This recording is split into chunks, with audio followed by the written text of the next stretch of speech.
Welcome to Zwida Media. If you're new to this channel, please subscribe. Don't forget to like, comment and share. Here's a new video for today. Enjoy.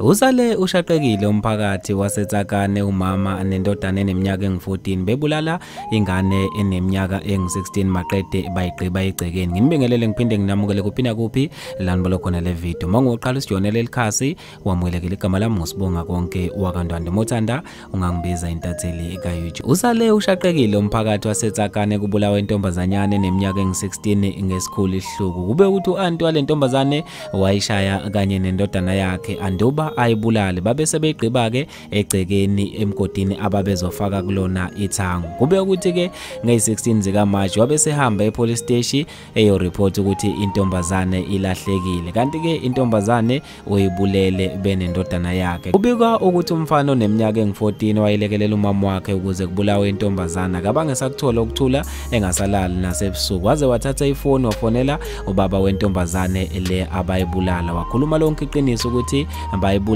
bayigqiba egcekeni ukuphi futhi umzimba wayo la abayifihle khona. Nge1 zika April amaphoyisa besefika endaweni yesigameko nangampela kwambiwa kwatholakala intombazanyana isishonile beyigoqe ngengubo. Umphakathi uthi ukuthele wagana unwabo ngesenzo salo wesimama. Uthi ke lento ayenzile ubulale nekusasa lendodana yakhe. Uthi ke kuthina uthi ingane ilahlekile kanti uyazi ukuthi ingane wayibulala wayifihla akuphi. Uyenza kanjani into efana nalena uze ube nesibindi nje sokuhamba emaphoyiseni uyosho ukuthi ingane ilahlekile kanti wena uyazi ukuthi ingane uyilahle kuphi? Qhube bathi igazi lomuntu liyakhuluma, ngeke ubulala umuntu maqede umgqibe kanjalo kuthuleke. Njengamanje ke usebuyile wasiphendulela. Okhulumela amaphoyisa uColonel Dimakato uthe umsolwa uzovela eTsakane Magistrate Court ngeviki elilandelayo, kanti ke uqinisekisa ukuthi ngempela kube nesigameko esifana nalesi khona endaweni yaseTsakane. Bafethu ke lezi indaba ezibhlungu endlela emangalisayo ngizofisa ukwazi